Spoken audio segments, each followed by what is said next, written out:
Avant que cette vidéo commence, je voudrais parler d'un youtubeur qui actuellement n'a que 2 vidéos à l'heure où je tourne cette vidéo. Mais il fait des vidéos sur les animés qui vont sortir. Donc si vous êtes au courant des animés, abonnez-vous à sa chaîne. Bonne vidéo. Et bien salut à tous et à tous, c'est Giovanni, j'espère que vous allez bien. Et bienvenue sur cette vidéo où je vais parler de Dio Brando.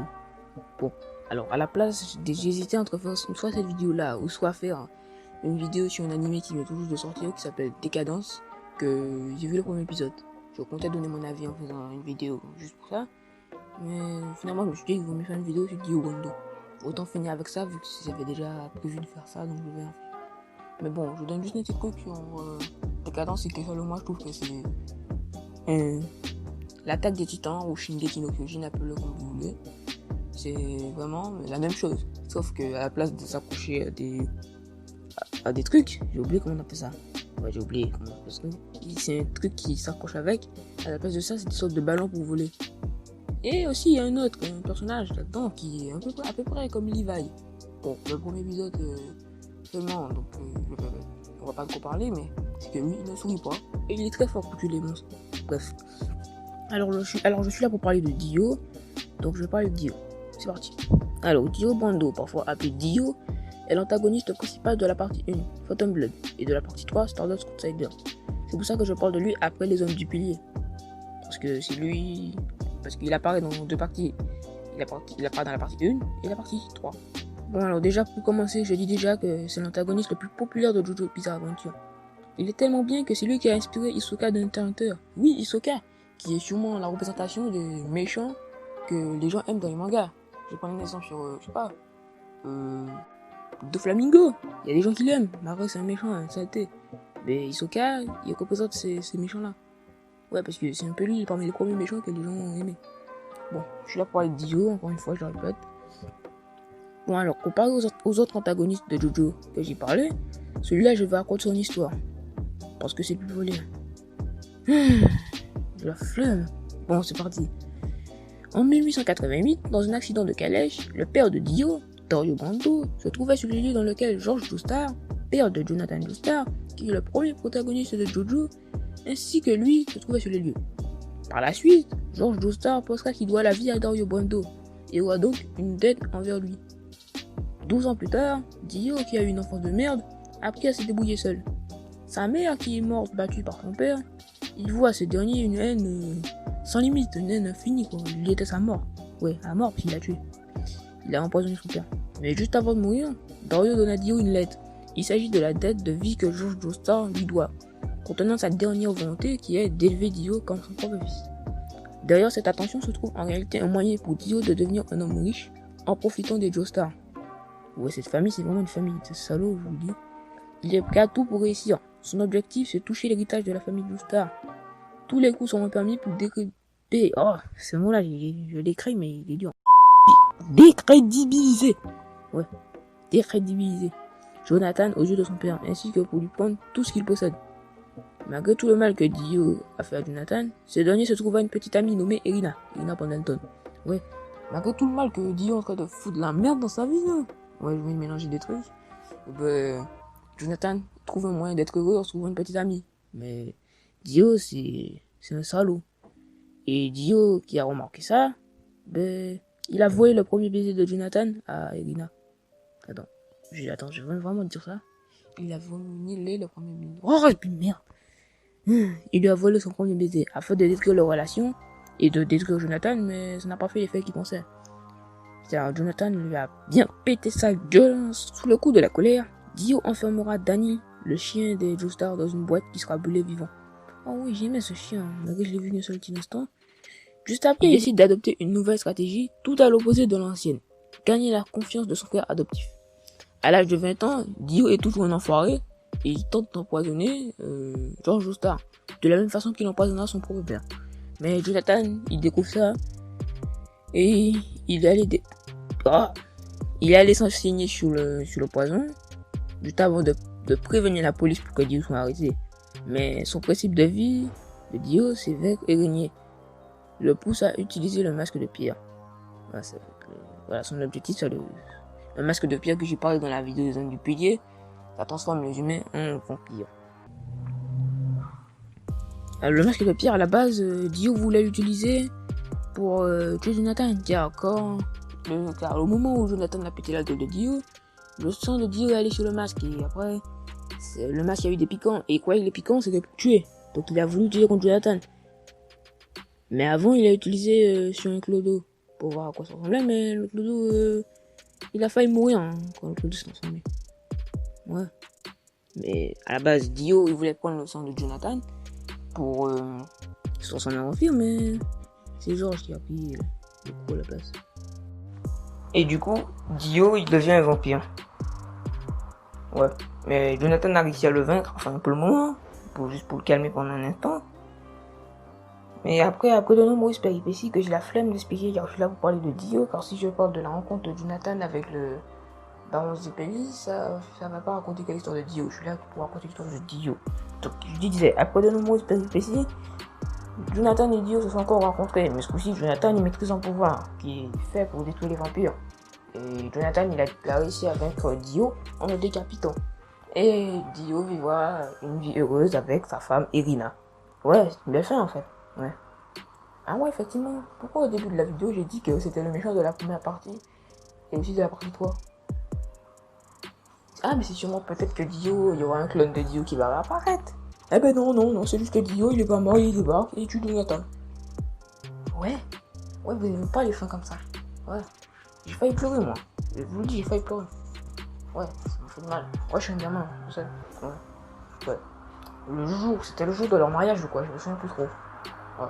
C'est un bateau et un bordel que j'ai pas envie d'expliquer. Le bateau a explosé et ils sont morts tous les deux. Non, c'est pas vrai, je déconne. En réalité, il y a eu un survivant. Et le survivant, c'est bien sûr le fantastique, l'unique de Dio. Ouais, c'est Dio qui a survécu, pas Jonathan. Jonathan est mort. Ouais. Mais Dio, il est revenu dans la partie 3. Il y a encore après de nombreuses péripéties. Dio est mort face à l'arrière petit-fils de Jonathan, Jotaro, qui est le Jojo le plus apprécié de tous. Enfin, selon moi. Ouais. Bon, il s'est fait battre. Il s'est fait péter la gueule par Jotaro. Bon, maintenant je vais parler de ses pouvoirs. Alors, dans la partie 1, il possède une force surhumaine. Il est capable de rejeter des rouleaux compresseurs sur ses ennemis ou de les transpercer. Il a des sens surdéveloppés, des capacités régénératrices plus rapides qui peuvent encore accélérer en absorbant du sang, une capacité de manipulation accrue due à son charisme, la capacité de créer des zombies, soit à partir d'êtres humains ou soit en croisant des espèces entre elles, créant des sortes de zombies inhumains. Il a des rayons optiques, il projette un liquide oculaire à haute pression, c'est comme ça qu'il a tué Jonathan, capable de traverser la pierre, un pouvoir réfrigérant, il peut absorber toute la chaleur d'un objet ou d'un corps, y compris le sien, que l'objet soit organique ou non. Dans la partie 3, il utilise plus trop ses pouvoirs car Dio est quelqu'un qui aime prendre confiance. Ouais, il a beaucoup de confiance en lui. Enfin, il avait plus confiance en son stand, qui est zéro, qui lui permet d'arrêter le temps. Donc il utilisait plus du tout ses pouvoirs de vampire. Enfin, je pense, selon moi, c'est mon avis, il avait trop confiance en The World. Et c'est ça qui a fait qu'il a perdu. Car s'il avait utilisé ses pouvoirs de vampire, il aurait défoncé Jotaro. Bon, alors j'espère que vous avez kiffé cette vidéo. Mais avant d'arrêter la vidéo, je vais quand même un peu parler quand même. Alors, Dio, c'est un bon antagoniste selon moi. C'est peut-être le meilleur, malgré que je le hais par rapport à ce qu'il a fait avec Jonathan.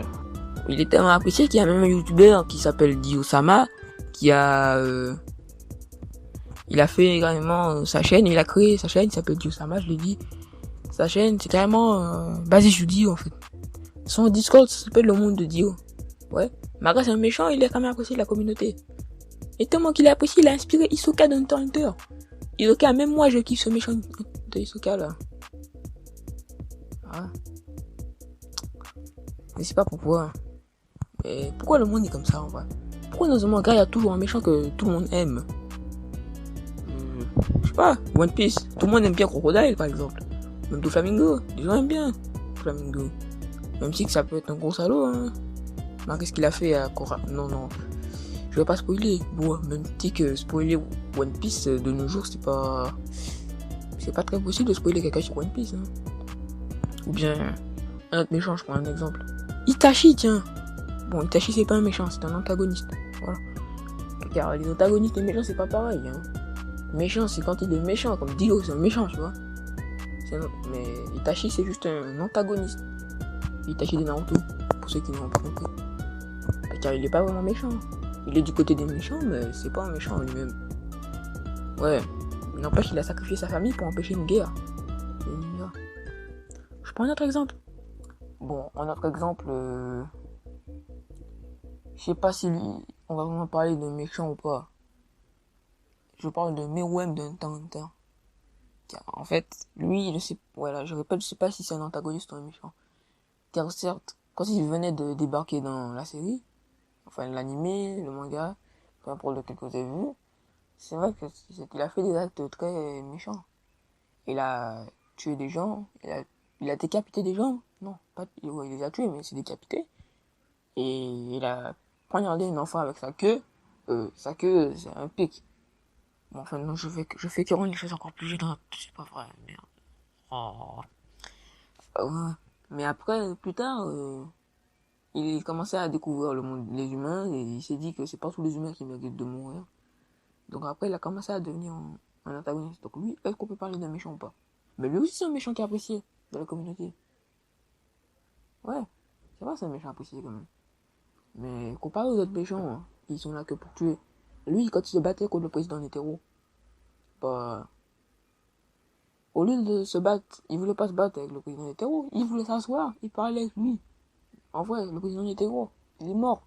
C'est juste pour ça, hein. Il est mort parce que c'est sa faute. Hein. En vrai, il aurait totalement pu éviter la mort hein, face à Meruem. Mais non, il voulait se battre à tout prix. Ouais. Mais bon, il savait qu'il allait mourir de toute façon. Mais... surtout que ce méchant, en fait, cet antagoniste, je trouve que lui, je sais pas, j'ai du mal à dire que c'est un antagoniste ou c'est un méchant. Mais comparé aux autres, lui, non mais, je sais pas comment expliquer. C'est ouf. Il se bat face à un adversaire. Badass, super fort. Mais lui, il veut juste parler, il veut pas se battre. Il voulait juste dire que, écoute, pas tuer tous les humains, écoute, tuer que ceux qui le méritent. Ouais. Ou bien un autre cas pour expliquer la différence entre méchant et antagoniste. C'est que, par exemple, là, je vais pas vraiment parler d'antagoniste. Car là, je vais parler d'un protagoniste. C'est Light Yagami de Death Note.